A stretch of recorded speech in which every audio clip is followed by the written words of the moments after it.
It's 2 o'clock and welcome to Better Businesses Partnerships monthly webinar. This month we are focusing on small business and very topical issue, how to get good employees. My name is Amanda Choy. I am the program coordinator for the Better Business Partnership, which I'm just trying to get my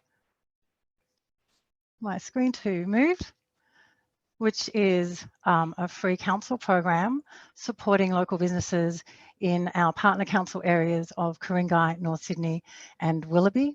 And we're all about sustainability, environmental, social and of course economic. While we're focusing a lot on sustainability issues today, we are really honing in on the area of business health and staff. A business can only be sustainable if it is in business and financially and economically viable. So very, very important topic today. I am pleased that we are this year a collaborator of the Small Business Month, which is a festival of events across New South Wales connecting small businesses, and I encourage you to go on to the website and have a look at all of the events that are happening this month. And today we're very, very happy to be kicking off with this event. I am very amiss to have not acknowledged the traditional custodians of the land from which I come to you, and pay my respects to all Aboriginal people, elders, past, present, and pay my respects to any Aboriginal people on the webinar today.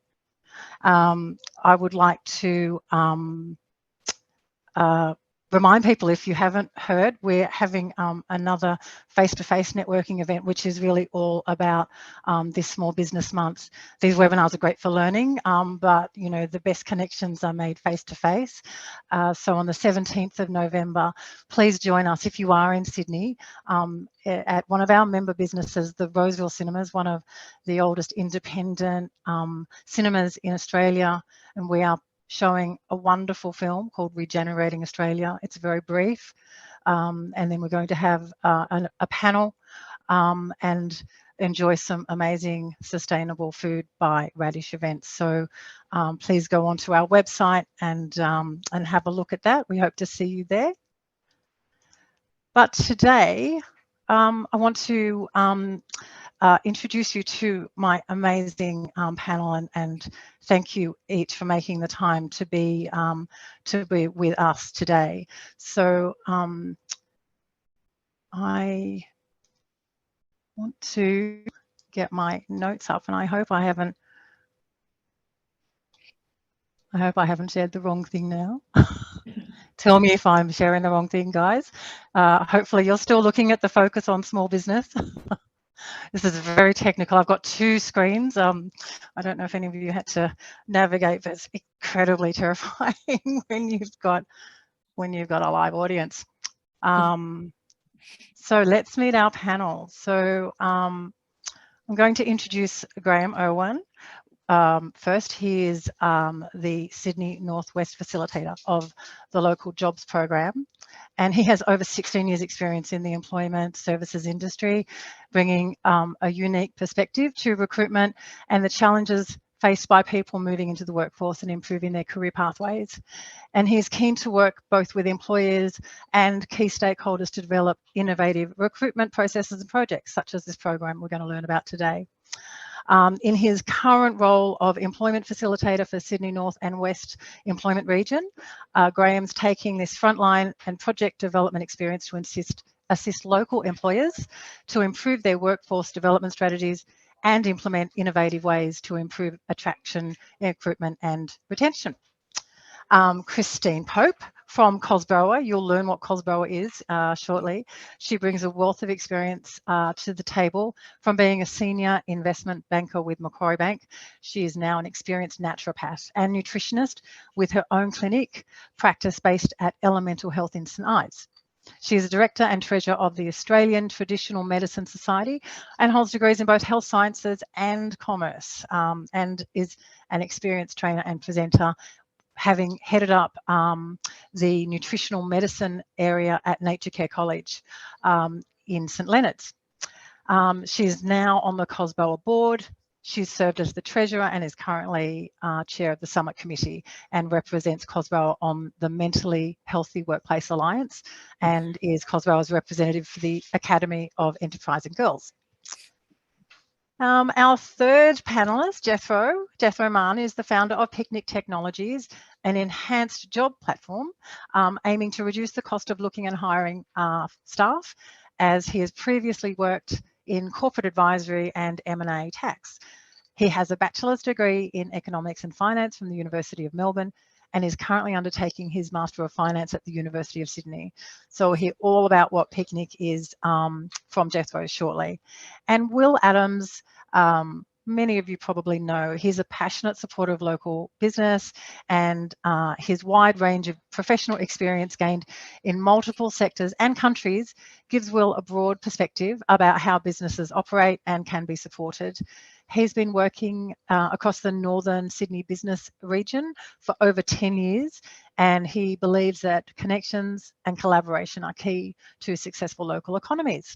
So please welcome me in welcoming our great panel.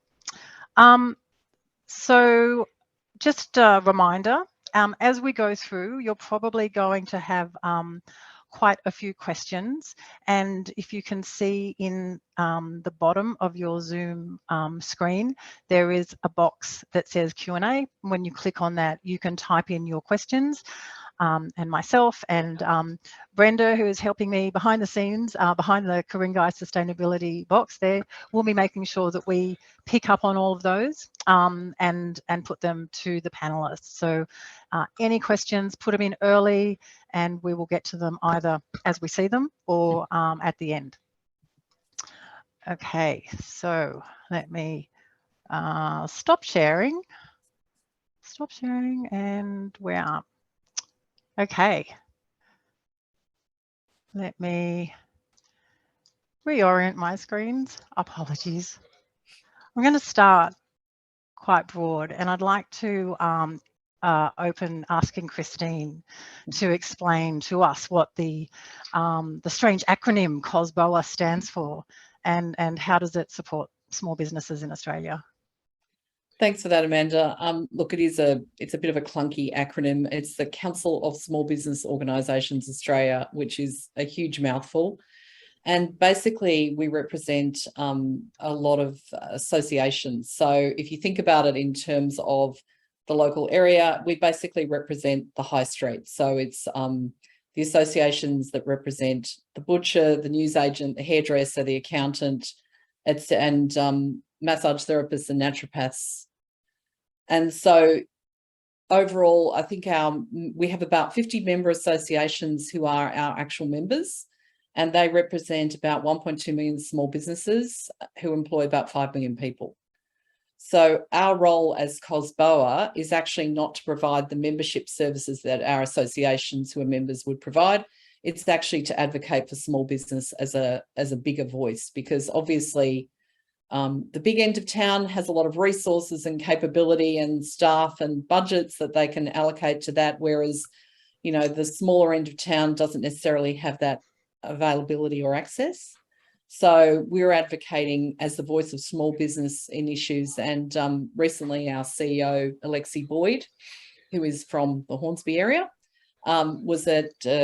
was the voice of small business at the Jobs and Skills Summit. So we were really pleased that we moved from a position where originally small business didn't even rate a mention in the Jobs and Skills Summit to actually her getting a place and getting to speak at that event. So that was really useful. And what levels of government, is it mainly just the federal area that you're advocating in, or is it across different levels? About March 2020, it was mainly focused on federal government because we're quite a small organisation. We only have a small team, and you know, a few of our team members are focused on individual projects, and then the rest of are focused on research to support our advocacy or writing policy papers and position statements. But across, we tend to leverage heavily off our member associations. So I'm on the Mentally Healthy Workplace Alliance as a representative of COSBOA, but I'm there as a director, not a staff member. So, you know, through COVID, we were on a lot of consultations. Some states did it better than others, and you're in a state that did it a lot better than some of the other states where, you know, with New South Wales, we met weekly with the relevant ministers or representatives of the departments and workshopped any issues that were coming out of lockdowns and COVID and supply chain issues, et cetera, et cetera. In the other states, some of them, we didn't start having meetings until 2021 because they didn't seem to want to talk to small business or indeed anyone else. So I've got to say, overall, New South Wales did a great job at managing the process. I mean, you may not agree with some of the other decisions that were made, but I think they were made on a thoughtful way. And if there were problems arising, they certainly workshopped those issues. And typically what would happen was 2 or 3 of our directors would be on each of those panels consulting with government about relevant issues. So it was really helpful and effective. Okay. I have more questions, but hopefully we'll get to those and other people will raise them. What are some of the big issues that you see facing businesses, small businesses in Australia right now? Well, I think the biggest issue, which, you know, hence the discussion today, is workforce shortages across the board. Every single member association is struggling with this issue at the moment. And part of the issue has been that depending on the sector, I mean, the hospitality sector at the moment says it's short 200,000 employees. So when we went back and said, hey, you know, the government's agreed to increase the migration threshold by 35,000, they're like, well, you know, that's a drop in the ocean for what we actually need at the moment. So I think workforce shortages is a big issue. And the other issue that we are really passionate about and represent assertively is the need for industrial relations reform. You know, at the moment, being an employer is really hard work. And even if you're in a business and I think one of the, Jethro, you mentioned, I think your father was in pharmacy. You might be working across 3 or 4 different awards of the 143 awards that we have that requires, you know, an entire library to man them and understand them. So that makes it really difficult for small business. So we're really focused on trying to simplify employing people. And, you know, that comes across the whole spectrum of, you know, how you employ people. And when you set up a new category of leave or a new benefit, please put it through the people who are already doing these things rather than creating a new agency with new authorizations and logons and registrations. And I'm only expressing this because I had to set up paternity leave for someone, and it was the most incredibly frustrating 3 days of my life that I will never get back. And then the other, you know, coming out of those areas, I think the really big focus at the moment is on veteran skills. You know, how do we upskill our workforce? How do we get the workforce we need? And I think I think there's also a real shift happening in that area. I think people are really happy about going and committing to a 4-year apprenticeship or a 5-year university degree as they were in the past. And, you know, I think the one thing we need to learn is, you know, as employees, is actually that the job we're doing now is not the job we'll be doing in 5 years' time, is not the job we'll be doing in 10 years' time. And what we really need to do is learn to learn and also look for those micro-credentials and upskilling opportunities. And I think I mentioned migration already, but it's a big issue at the moment about getting the skilled workforce in. And then there's a whole range of other issues that we're focused on, but they're really the big challenges at the moment, I think, for small business across the board. I mean, in my industry, we're seeing with massage, you know, because my industry is kind of like all of natural medicine, which is about, you know, 25 different types of natural medicine practices. We've seen a significant reduction in the number of practitioners in the industry across COVID because a lot of them couldn't practice for long periods of time, particularly if they were in Victoria, where it was locked down for, you know, off and on for about 8 months. They've gone into other industries and they don't come back. So, you know, there's that competitive tension where you've lost employees. And there's also a little bit of it tends to be a second career for people like myself. And they tend to be a bit older, so they're not in the industry for as long. So, we would have a percentage of members every year who were retiring, and, they're legitimately retiring, but you've got to replace that. You've got to have new people being trained and coming through the system. So that's the other challenge we're facing at the moment, is that retirement of the generation that and replacing them. Yeah, so it's really all around workforce issues, whether it's... It does seem to be highly focused on that area at the moment. In terms of all of our audience who probably belong to many of those industry organisations that you talk of, what's the best way for them to be involved in COSBOA?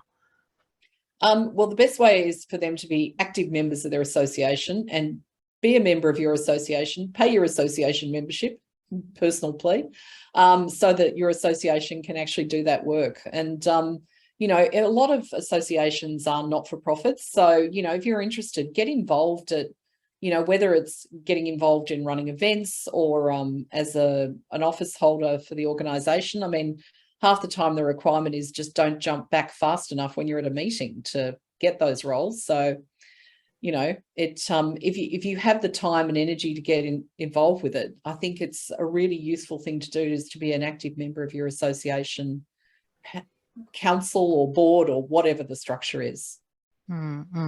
Okay. And we'll also be sharing the newsletter link for COSBOA as well, so you can get updated on these key issues as they come up.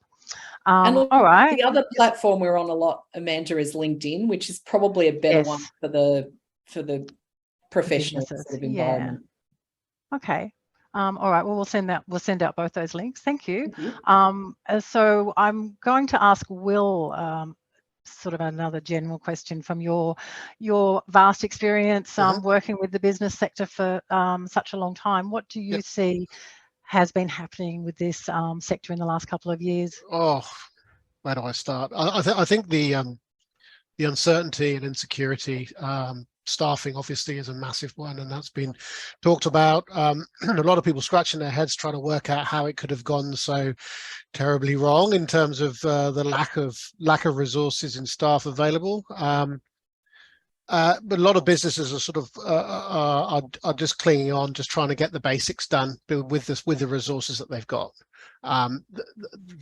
Getting them to think strategically about the future of their business is somewhat difficult, because they're, particularly sectors like retail, food and beverage, they're so short-staffed, they haven't got any time to think beyond what's in front of them. So I think that's a major challenge. Also, all the other issues going on, everything from energy costs, borrowing costs, all these things are just adding to that anxiety. In Ku-ring-gai, I don't think people seem to be broadly okay about the future, and that's generally. I mean, we weren't hit particularly hard in our LGA by the pandemic. Our economy didn't lose or gain, according to statistics, compared to places like the Sydney CBD or Parramatta, which were hammered. Because a lot of people leave the area for work, a number of businesses, I think, benefited from that when they were allowed to operate. So yes, I think it's just the insecurity and the uncertainty that's hovering over everybody's head. How high will interest rates go? How high will my energy bills go? Will I be able to get staff? Where will we be in 6 months, 12 months time? Will it get a lot worse, or has it peaked, and are things going to start improving soon? And also, it's very, very difficult to plan for the long term because of all that uncertainty. And I think that's it just seems to be one thing after another at the moment. It was bushfires, floods, pandemic. Now we've got interest rates, we've got the war in Ukraine, blah, blah, blah, blah, blah. And it's just adding to the uncertainty. And I think people are still harboring some trauma from the pandemic. And if you reflect on how things were just 12 or 18 months ago, and how people were thinking and not knowing what was going to happen to the world, I think that's really impacted quite a lot of people's mental health in small business particularly. Yeah, absolutely. There's no normal, is there? No. Whatever that was. So, well, what programs or initiatives are you involved in to provide support to our local businesses? Sure. I mean, councils have a limited capacity in an urban area to do a huge amount for local businesses because the market tends to look after itself. A lot of what we do in terms of our compliance and policing of matters is set by laws at a state level, and so we have to implement these laws. We are doing what we can to try and streamline what we do for businesses, and that's through planning, that's through food and health and safety and compliance and things like that. And so I'm working with the state government as well to see how they can help us. But I also am looking to get as many businesses connected, and particularly face-to-face. During the pandemic, I ran all my business events online. Everybody loved it for a short period and then got fed up with it. And so now I'm really focusing on getting people back together to support each other, support their mental health, to network, to learn and connect, and really get back out there. And that seems to be extremely well received. And yeah, so that's my focus at the moment, which is getting people reconnected and seeing what I can do to work with internally within the organisation and other levels of government to try and streamline any processes which businesses have to go through. Christine, do you have any advice for small businesses that might be struggling at the moment from the, I suppose, at advocacy level? At the advocacy level or at the employment level? Both. I suppose we'll be jumping into the employment section tip just after this. So okay. Look, in terms of the advocacy level, where you're working to try and get changes for your industry or working through your associations is a good idea. Finding out really who your natural allies are in terms of government, whether it's federal or state, in terms of getting the changes you want, is probably the other area I'd focus on, rather than going broad brush scattergun approach, and also seeing if there's any way you can actually highlight the benefit of whatever change you want to bring, whether it's a pilot project or a program to show, or some research that actually will support what you're doing and how it can be helpful. So at the moment, COSBOA has just launched a project called Cyber Wardens, which is offering which seemed like a very timely month to be doing it in. Who else has, had their data shared broadly thanks to the last month? But and that project is a micro-credential for small businesses where they can basically provide it's kind of the equivalent of being your first aid officer, but for cybersecurity. So, if you can bring something like that to government, show them how it can work, I think that's a really useful way to start with an advocacy piece. Okay. Oh, excellent. All right. Well, we'll have to send out some more information about that Cyber Wardens program as well. That sounds really great. So I'm going to switch channels a bit to over to Grahame to talk about the Workforce Australia Local Jobs Program. Can you tell us what it is and how it works? Yeah, absolutely. Thanks, Amanda. So the Local Jobs Program, it's funded by the Federal Department of Employment and Workplace Relations, and the Local Jobs Program operates across all 51 employment regions nationally. So there's another 50 of me scattered across the country. It's aimed at bringing together expertise, resources, access to funding, and a focus on reskilling, upskilling, and creating employment pathways for our local communities. Some of the key stakeholders that we do engage with include employers such as small business that are on the line, as well as some large national and international companies. We engage with community organisations, all levels of government, and of course our Workforce Australia employment service providers, which some of you people online may know as previously as Job Active or Job Network providers and things like that. So that's primarily dealing with our participants that are receiving some kind of income support. What I like to preface that with is definitely that a lot of our caseload at the moment, we're seeing higher numbers of underemployment rather than unemployment. So there's a lot of people out there that are still receiving some kind of income support that have been working over the last 2, 3, 4 years. However, are still receiving some kind of income support because much like Will said around that uncertainty around some of those industries. And there's definitely still some hesitancy in regards to potential future lockdowns, et cetera, for people entering into some of those industries that were impacted heavily by COVID restrictions and lockdowns, such as your frontline retail, your actual store operations, your hospitality, food and beverage, et cetera, et cetera. So what we try to do is, I guess, engage with those key stakeholders and create projects and pathways for our employment services participants that are industry-led. So very much around the collaboration piece, and it might be working with, like I said, a large employer, Westfield, for example, or a group of smaller businesses that are potentially looking for a similar candidate or a similar skill set. Now, Christine did mention before that there is some hesitancy around, I guess, that full qualification and the want to potentially go and do a full certificate 3 qualification or a certificate 4 or go to university or anything like that. So we're focusing a lot of our work at the moment on the micro credentials that Christine mentioned earlier. So very much building industry-led training packages that engage with our employment service partners and all their caseloads. So rather than as an individual employer having to go to every single employment service provider and talk to them about the opportunities that you have or the positions you may have, you can utilise the local jobs program because we've got that, I guess, that side door into every single one of those employment service providers working on the employer-facing side of Workforce Australia. So what we, like I said, tend to do is we don't directly work with registered training organisations. We've got really strong links in with Training Services New South Wales, and we often tap into those guys for those micro credentials and some potential funding.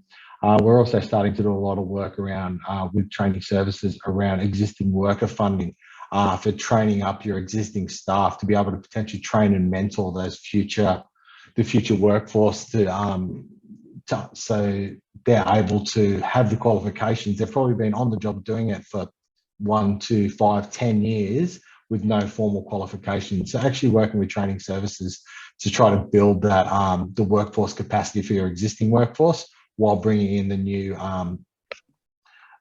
workforce as well. So that is pretty much how would a business listening to this, how would they know if they're eligible? Like, I suppose it's funded, so do they contact you and have like an interview or something? Yeah, absolutely. So you can just contact me, and normally it's just a quick conversation. I definitely wouldn't say an interview. What we'll normally do is we can direct you to the most appropriate employment services or to Workforce Australia online to be able to tap into that Workforce Australia caseload. So just some quick numbers for the Sydney Northwest Employment Region, which runs right across the area that we're talking about. At the moment, we've got over 23,000 participants registered on a Workforce Australia caseload just in our employment region. We obviously work closely with, there's 4 employment regions that cover the Sydney space. So the Sydney North and West, there's Sydney East Metro, Sydney Greater West and Sydney Southwest. So we're well and truly over the 100,000 participant mark there. Now, a lot of those participants that sit on those caseloads would not, like I said, would not be long-term unemployed, or if they are classified, they're probably long-term underemployed. So that's key. They've got a lot of those skills and they're able to turn up to work and they're willing to turn up to work. They're just looking for something a little bit more stable. So what I'd recommend is reach out to myself, or if you're sitting in a different area, you can still reach out to me. I can link you up with the appropriate employment facilitator, and we can have some conversations around ways that we can potentially work with you to source your one candidate, and that might be linking you with the employment service providers, or if you're in a position or as a group of small business that we can potentially work together with, potentially developing some of those training, the short skill set training packages that you can directly recruit from to help meet some of your workforce needs. So that's one of a million ways that you probably contact us. But yeah, we can definitely, with this being, like I said, funded by the Department of Employment and Workplace Relations, we've got plenty of plenty of roads to access this Workforce Australia caseload, and plenty of hopeful options by way of being able to tap into some funding for skill set training, et cetera, et cetera. Okay. I was reading about this program, and you know, as you said, it goes all across the different regions, and there's a sort of an attempt to like match the characteristics of the region. I read, for example, if there's a high young youth unemployment, but there's like a high aging population, there might be a lot of training that goes into, you know, aged care services. What are the sort of characteristics in particularly like Sydney's north that you're seeing and might, you know, resonate with some of our audience here? Yeah, absolutely. Well, it's good that you touch on the care space, because that's one of our, I guess, one of our key priorities. There's no secrets. There's every industry struggling, but there's absolutely no secrets in regards to some of the struggles in the care space at the moment. So we're doing a lot of work in that space, and parts of the north, let's say the North Shore, the area that we're talking about here. We are working and living in an aging population, so it is definitely something that's front of mind in, I guess, the space that we're working across here in the North Shore, let's say Northern Beaches, in North Shore. So what we do is we collaborate, like, once again, trying to bring together those key partners and key employees in the area, and really trying to keep locals local is something that we definitely focus on. So that's some of the things that we do. There's no secrets, and we've already discussed on the struggles that retail and hospitality are having at the moment. So at the moment, we're actually developing some courses in conjunction with training services to help meet some needs of some of those small and medium employers out there in the hospitality space across northern Sydney. So we are working from the bridge all the way up to Hornsby on that project at the moment, and hopefully you guys will see something coming out soon. If you're keen to get involved, please reach out to me, because we're trying to, I guess, skill up that youth cohort and remove some of the stigma around some of these industries. Like, something we're working on at the moment is in the care sector, and we're actually developing a TikTok. So bear with me on this. There's theory behind it, and I'm just learning how to use it myself.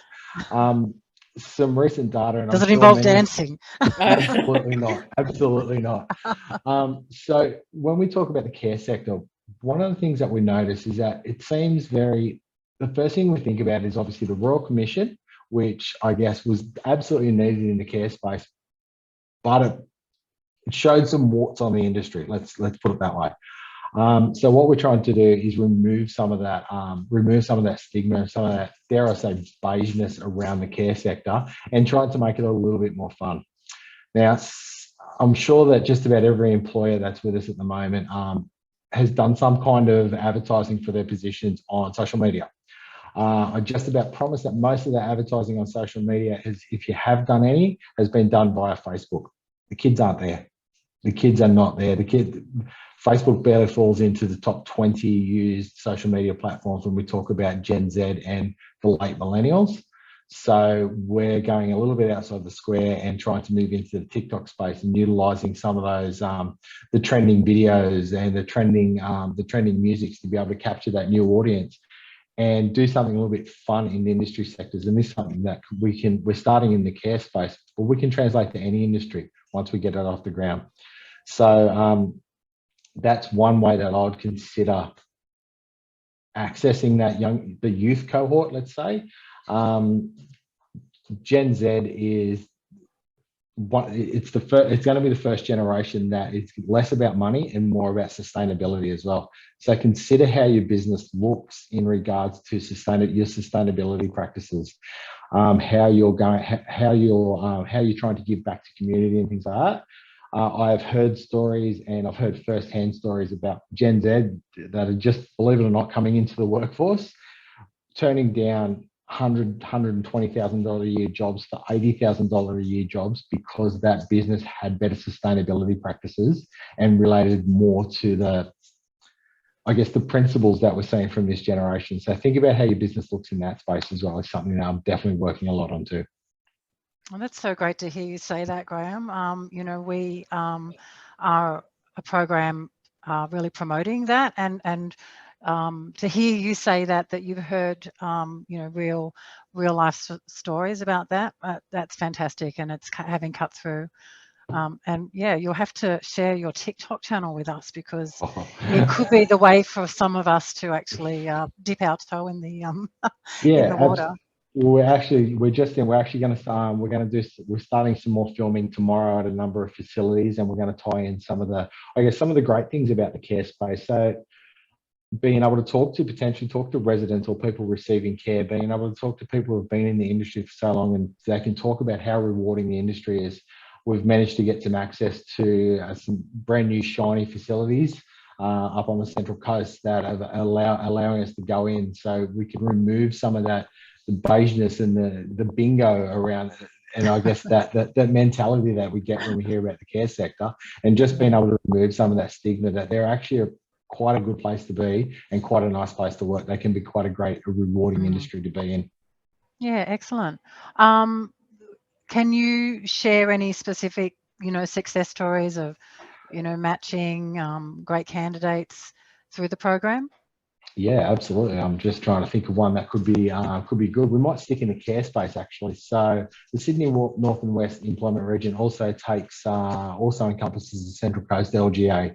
So we partnered with quite a forward-thinking disability provider on the Central Coast that was looking for support workers, and they've gone, how are we going to do this? There's nobody out there that wants to come into the sector.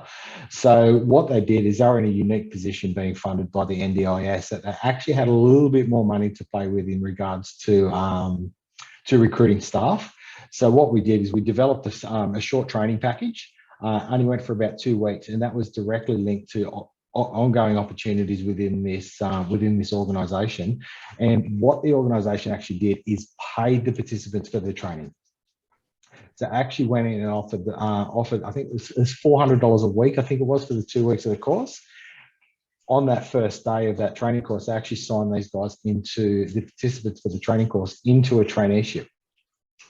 So rather than traditionally, we liked a lot of organisations, and we're just starting to change that mentality that you need to have a certificate through an individual support, ageing, disability, whatever it may be, to move to work in the care sector. It's not the case. It was, I think, a misconception out of the Royal Commission that qualification was needed to start.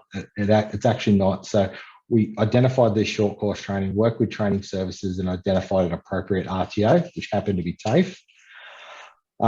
We then moved these participants through the training course while they were being paid straight into traineeships on the job, and they were offered a minimum of 25 hours under this traineeship, so it was part-time traineeship.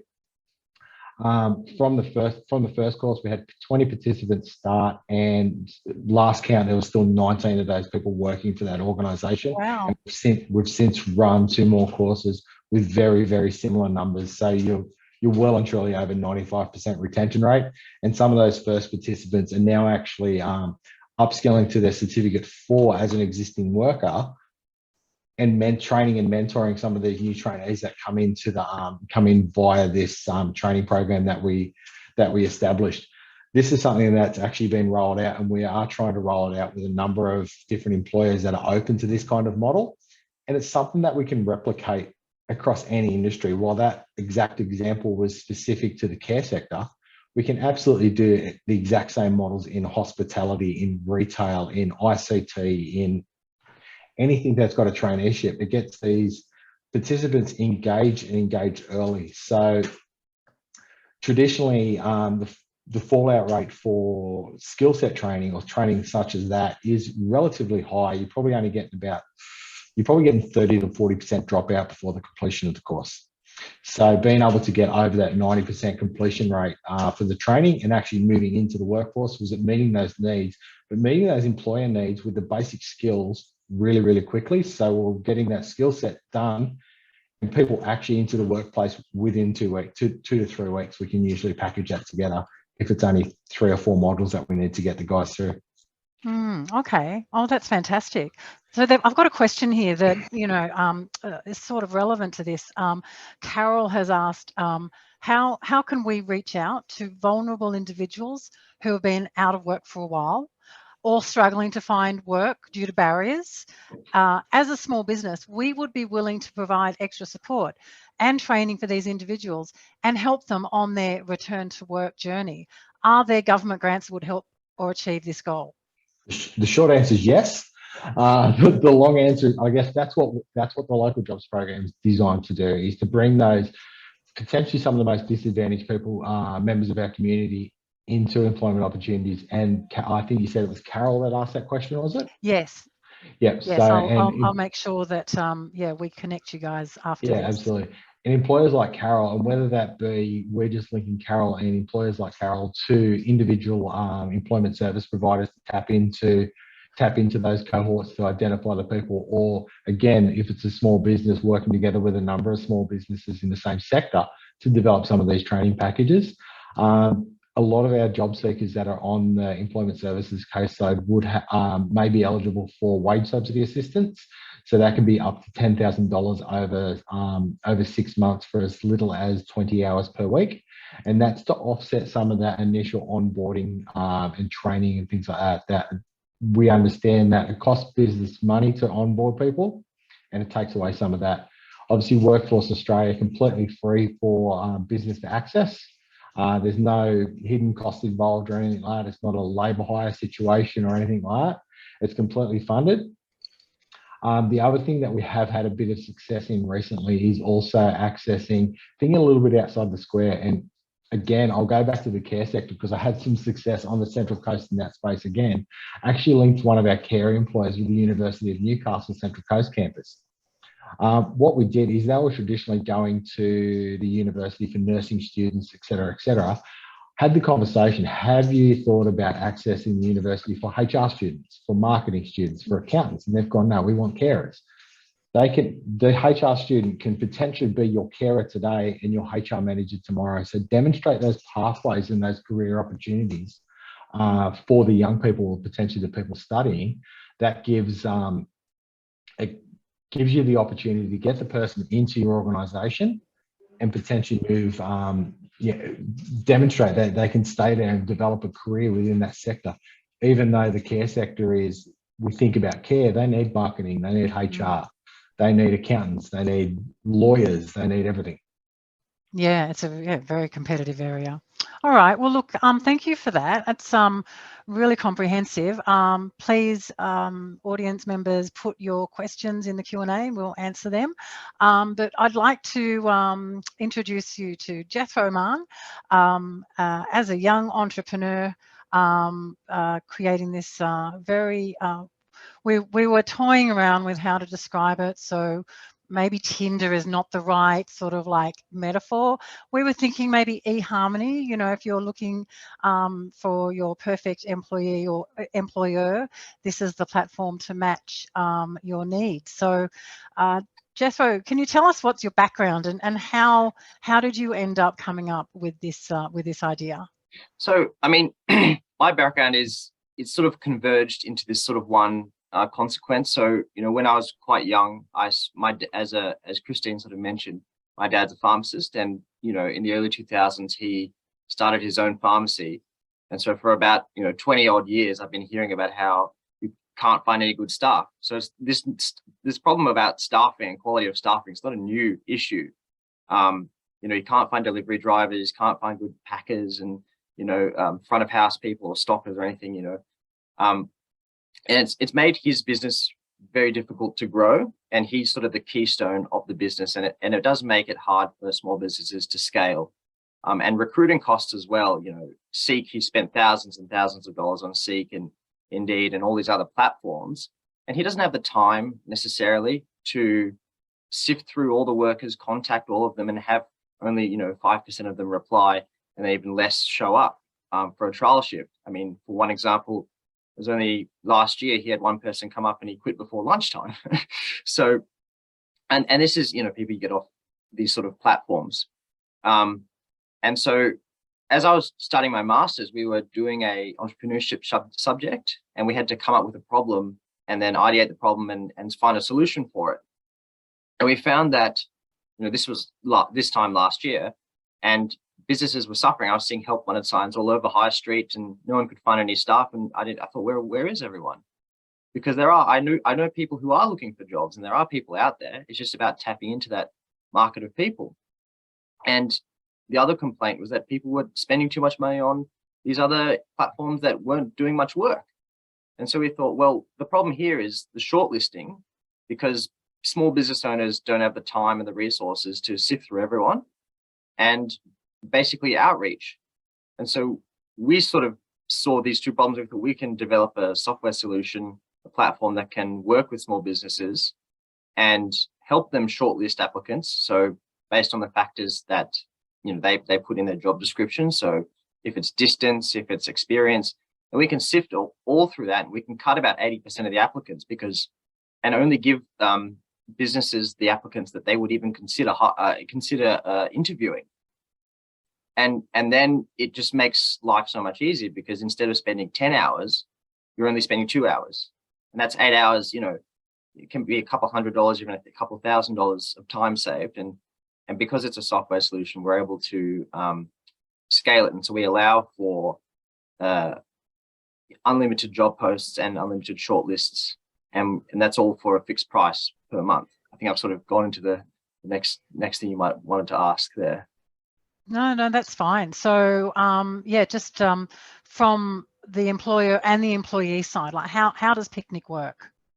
So the employer creates an account, and they get a 7-day free trial just to get a feel for the system. And then they can post as many jobs as they would like. And there's no extra cost. So we want small businesses to be able to scale their workforce and post as many jobs as possible to hire as many diverse types of people. And sometimes with posting jobs, it is a trial and error process. And so we want people to try different sets of wording and different titles and all sorts of things, because it attracts different types of people as well. So it's a filtering process, even in the way that you write the job post. And so you can post as many jobs as you want. And then we'll drive applicants to the jobs. So some applicants will apply naturally, and we'll actually push the jobs to our applicants and say, hey, look, this actually might be interested in you. You might be interested in this because it matches what you've written in your profile. And if they've got if their profile's filled in enough, we can see their completion number, and we can text them, we can email them, they're actually contactable. And we go, hey, can you apply to this job? Or we'll forward your profile on to the employer. And because we can see the level of completion, it acts as a filtering process, so that, they've put in the effort to make the profile, and we know that they care at least that little bit. And it naturally filters itself out. And this is opposed to someone that, says, oh, hand my resume out to 100, people, and then you'll get a couple of bites and then you won't hear from them again. And so it allows small businesses to sort of get that short list and that contactable list of people that are sort of within their area, within their level of, benefits for the job. And how do you tap into these employees? Like, do you use TikTok? How do you find those people? Well, we're working on TikTok. We're trying to partner with people like Grahame and Christine. We're interested in partnering with them. We work with a lot of the student societies, because we focus on hospitality, construction, agriculture, those high turnover jobs that do see a lot of people coming in, people coming out. And so we tap into the student societies, into the universities. We use the universities around Sydney quite heavily, and that student population that only can work part-time, and not necessarily looking for a full-time job, although we do offer full-time job roles. That's not a problem for us. And we sort of just also looking at the employment agencies and the visa agencies as well. And so you get a lot of people coming through the visa agencies, but they don't know. And it's a value add to those people as well, because they can say, hey, go to Piknic. They've got the jobs there for you, and we can work with you. And we also, by partnering with these people, we know that people are a bit more legitimate than just anybody coming off from wherever. Okay. Well, there's a question here, actually. Maybe it sort of keys into what you're saying, that so Tess is asking, are there available supports for international students as well? There are plenty of high-skilled international students who struggle to find jobs because organisations aren't willing to employ them or even give internships simply due to their visa status. Yeah, and that's a big problem. Like, I've got a lot of friends who are international students, and and they're really very, very highly skilled, and this goes into the underemployment sort of aspect of it. But because it's quite expensive for businesses, small businesses and even large businesses to go through the visa process, and so it's sort of, that's why we partner with the visa agencies and the employment agencies, because they give us people and then we can give them people back to refer them on, and they already have the existing relationships with established businesses to help people find the job that's adequate to their skills and that matches their skills, so that they can actually benefit the workforce and benefit the society as much as they can, because underemployment is a huge opportunity cost there. And so that's what we do also. And so if you sign up to the platform, we can forward, and you email us or contact us and you go, well, actually, I've got more skills. We can forward you on to an agent that is an expert in visa opportunities. I'm just going to share hopefully you can see that. The Piknic website. So you've got for the employees looking for jobs, here's the find a job section. And then if you're, will that work? No, it won't work. You can press on the hire staff, it clicks onto another page. So yeah, basically both sides of the equation covered. So you're basically, international students should be on this platform and registering to find a job. Absolutely. And we don't just do casual jobs. We started off as a casual job platform, but we actually do all sorts of jobs. So we do contract, part-time, full-time, all sorts of things. We're open to doing everything because it just helps build this sort of hit rate. Because if you can do everything and then someone comes in, they go, well, I'm actually not looking for a casual job, but the probability that they'll convert into a full-time job or a part-time job is a lot higher. And I guess with a lot of our clients or our businesses, people will come on, say, as a backpacker, they'll find a job and there'll be a casual or a part-time, and within a couple of months, the place has already offered them a full-time role and a visa as well. So one of our clients, that's practically how they run their operation. Oh, we've got someone with some background noise. No worries, Grahame. Oh, thank you, Jethro. Do you have any sort of success stories that you could share with us about placing, employees with businesses? Absolutely. So without naming names, there's a boutique hotel in the CBD, and they do a lot of the house cleaning in-house, which I discovered is actually quite rare, and they're very particular.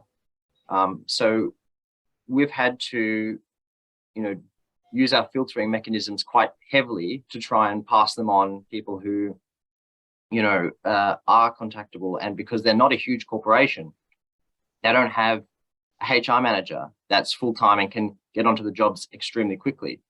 And so that's where we come in. We help pass them people that are qualified and actually looking for a place with a good culture, as opposed to just some place that churns through employees like anything, because their average staff retention, people are there for 5 years plus, that's their average, and so because they treat people well, but it's hard to get that across without, on a job platform or whatever, because everyone can write a really great job ad if they put in the time or pay someone enough to do it. And so we've been helping them find food and beverage staff and housekeeping staff. And I should also mention that it's only $66 a month. So it's extremely affordable, even compared to Seek or anything like that. And there's no hidden cost or commission or anything like that, because we actually encourage as many job posts as possible and as many hires as possible. Okay. Well, we're getting very close to the end. I know that Will might have to jump off. So if you have to slip away, Will, thank you for being part of this. Thank you, everybody. Any questions, I will make sure we'll get directed. Yeah, please do. And if anybody has any questions or queries or wants to know about any of our upcoming events, if Amanda, you can share my contact details afterwards, that would be great. Yeah, absolutely. Right. Yes. Thanks, guys. And a link to your website. So lovely. Thanks, Will. No worries. last call for questions from the audience of any of our remaining participants. Tap them in quickly. I'm going to give another plug to my event. So we have the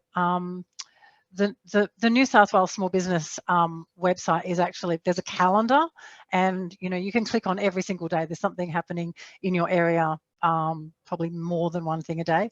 But for any of you, we would love to have a chat with you in person. Jethro, you're an in-person guy, so I hope you're going to come Absolutely. on the Thursday night. And yeah, that's our sort of end of year face-to-face networking event. We try to have 1 or 2 a year. We've actually got our awards next year, so that'll be our next big one in June. All right, well, look, it's almost towards the end, so I will thank each of my wonderful panelists for making the time and sharing your information, so valuable. And I think that for small business owners, for people who are short-staffed and thinking both in the short term, oh God, I need someone like straight away casual, have a look at Piknic, and that's going to be very useful for just matching you with that short term.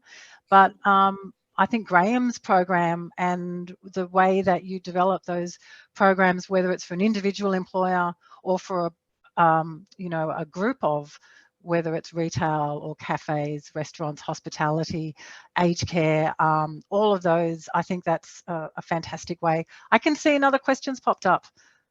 Oh, Carol says, thank you so much for supporting small businesses. So helpful. Thank you so much. So I will close this session and hope to see you at our event. Thank you so much. Have a great afternoon. Excellent. Thanks, Bye all. everybody. Bye.